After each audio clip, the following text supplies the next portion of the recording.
Vamos a empezar a hablar de los primeros síntomas muy frecuentes dentro de la consulta cardiológica, como es la disnea. Entonces, ¿qué es la disnea? Es la sensación subjetiva de falta de aire. Es una sensación de ahogo. Se lo clasifica de acuerdo a los esfuerzos que uno realiza. Tenemos la disnea clase 1, que es de grandes esfuerzos. Se provoca al subir escaleras, correr o caminar más de 2 cuadras en forma rápida. La disnea de clase 2 de medianos esfuerzos, que se presenta al caminar o al subir un piso. La disnea clase 3 de pequeños esfuerzos, que generalmente solamente al vestirse, al hablar o al comer, ¿no? La disnea clase 4 o el reposo, también llamado torneo o disnea parasítica, ¿no? Hablamos algo de la fisiopatología de la disnea. Vemos, ¿no?, que ante una falla ventricular o una estenosis mitral existe un aumento de la presión venocapilar. Esta provoca una filtración del líquido al intersticio y a los alvéolos, provocando un pulmón rígido que ventila menos, disminuyendo el proceso de la hematosis, causándonos un estado de hipoxia y vasoconstricción, con un aumento de la frecuencia respiratoria. Es bueno diferenciar, ¿no? O sea que estamos llevando la parte de semiología entre lo que es la disnea respiratoria con la disnea cardíaca. Mencionaremos que la disnea respiratoria se presenta en un inicio brusco, aumenta con el esfuerzo, pero no se modifica con los cambios de posición y generalmente refleja angustia. En cambio, la cardíaca, el inicio es progresivo, no es brusco como la respiratoria. Aumenta con el esfuerzo físico y se modifica con los cambios de posición. O sea, hay posiciones antiálgicas, ¿no?, como la respiratoria. Y se incrementa con la posición generalmente de cúbito dorsal. La ortopnea es la llamada también disnea en posición de cúbito. El paciente alivia las molestias cuando está en posición de sentado. Se le pregunta generalmente con cuántas almohadas duerme cuando se hace una anamnesis. Y generalmente esta disnea es de origen cardíaco.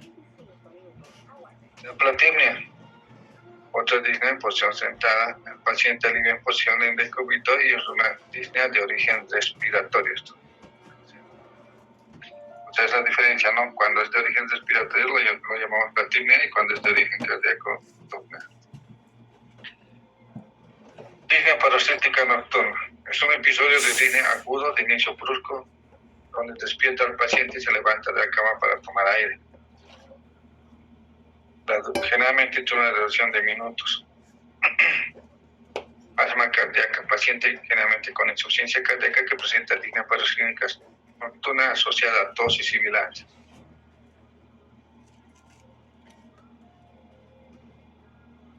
Otro de los síntomas más frecuentes con los que viene el paciente a consulta es el edema. Ahí tenemos en el recuadro, en la parte superior izquierda, la fisiopatología de las causas, ¿no?, que provocan este edema. Generalmente se debe a una acumulación excesiva de líquido en células, tejido o cavidades ocellosas. Están localizados según la ley de Stalin, que regula el intercambio de líquidos a través de la membrana capilar, y son generalizados cuando la ley de Stalin más el transporte de tensión de oxígeno y agua lo causan, ¿no? Al examen comprenden distribución corporal, color de la piel, temperatura y aspecto de la piel y ritmo de aparición. Esto es para diferenciar lo que es el edema renal, el edema cardíaco y el edema vascular, que vamos a hablar un poquito más posteriormente.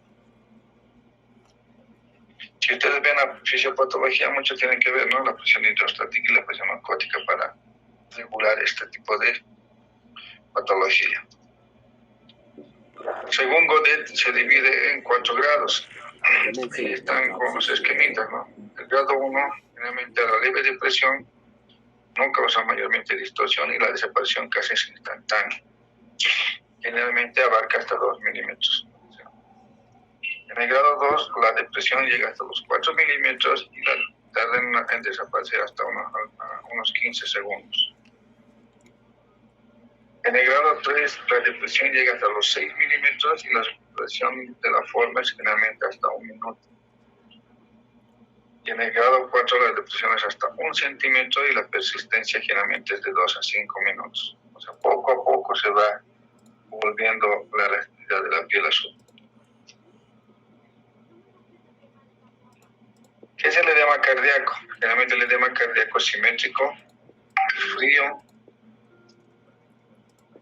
aumenta en horas diurnas, atenúan con el reposo, son ascendentes, se inician los pies y generalmente son blandos. Esas son las características de un edema cardíaco. En cambio, el edema vascular es generalmente indoloro, es asimétrico, progresa con rapidez, generalmente son fríos, cianóticos, se agrava con la vida sedentaria, desaparece con la posición horizontal, puede provocar fiebre y taquicardia y generalmente existe un dolor en la dorsiflexión brusca del pie, que generalmente se llama signo de Homans. Mencionaremos, ¿no?, que entre el edema cardíaco generalmente bilateral y el vascular muchas veces solamente unilateral. Otra característica del edema vascular, como se había mencionado, el renal y el cardíaco, acá tenemos, ¿no?, el renal generalmente es matinal, va a brevar inicialmente, posteriormente va desapareciendo, no obedece al decúbito, es caliente y genera generalmente, tiene tendencia generalmente a presentar anasarca, ¿no? Otro de los síntomas tenemos al dolor torácico. Cuando es de origen cardíaco se generalmente clasifican en isquémicas y no isquémicas. Dentro de las isquémicas tenemos a la angina estable, al síndrome coronario agudo. Y dentro de las no isquémicas tenemos a la pericarditis, valvulopatías y patologías aórticas. Cuando el dolor torácico es de origen no cardíaco, puede ser también gastroesofágico, debido a un reflujo gastroesofágico, un espasmo esofágico o un ulcus gastrodenal, o puede ser debido a otras causas, como tromboembolismo pulmonar, neumotórax, el dolor del músculo esquelético, como una neuritis, una crisis de pánico, una crisis de angustia, que también pueden provocar un dolor torácico, pero no asociadas a origen cardíaco. ¿Cuáles son las características del dolor cardíaco? Generalmente las características son un dolor continuo retroesternal, opresivo, irradiado a miembro superior izquierdo, generalmente del lado cubital a hombro y cuello. Se exacerba con movimientos y cede con reposo de 2 a 5 minutos, generalmente. Entonces tenemos a la angina estable, o sea, que puede estar causado por un malestar retroesternal.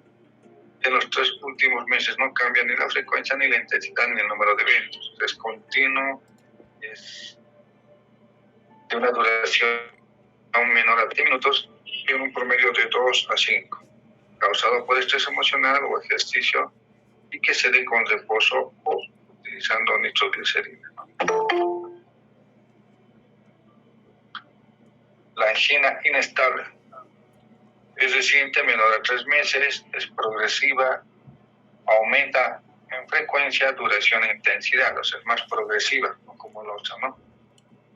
Y el dolor generalmente es hasta en reposo.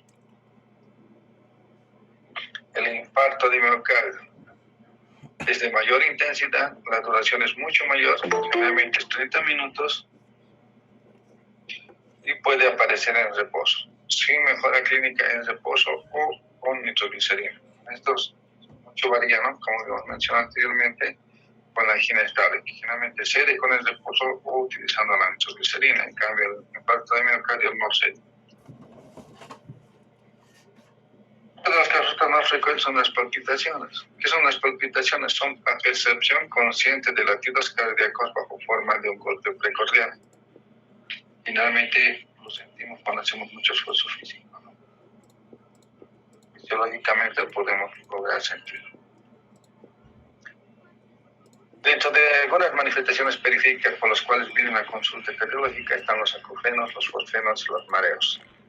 Los acufenos son notar golpes o sonidos en el oído que no proceden de fuente externa.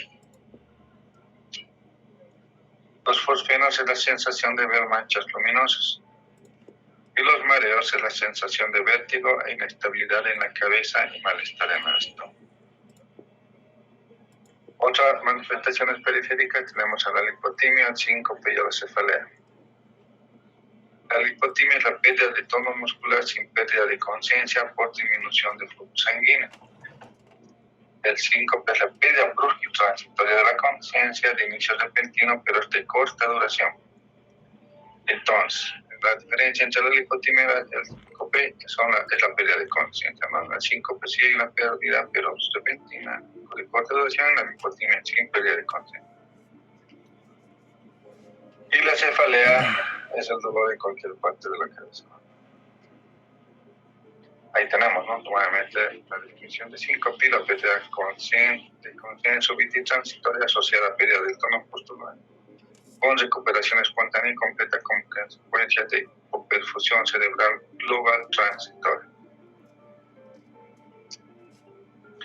Dentro de la clasificación de síncope tenemos a la vasovagal, denominado también desmayolipotimia, a la de corta duración, pues, que presenta síntomas de síncope como náuseas, diaforesis, trastornos visuales, desencadenado por estrés emocional, miedo, fobias, ansiedad o un dolor agudo. Otra vez tenemos a la hipotensión postural, muy frecuente, ¿no? Generalmente pacientes que están en muy largo decúbito al hospital. Generalmente esto también, dentro de la clasificación de síncope, tenemos a los cambios posturales, a la bipestación debido a que la sangre permanece en miembros inferiores o gravedad de los mecanismos compensatorios son afectados por múltiples causas, como fallo del sistema nervioso autónomo y o depresión del volumen por enfermedad o fármacos. Clasificación del síncope y síncope cardíaco. Realmente tiene dos formas, ¿no? Uno es de esfuerzo y otro de reposo. El de esfuerzo está desencadenado por esfuerzo físico asociado a otros síntomas cardiovasculares. Y el de reposo está producido por bradiarritmias, que son dados por bloqueo auriculares ventriculares o enfermedad del nodo o taquiarritmias.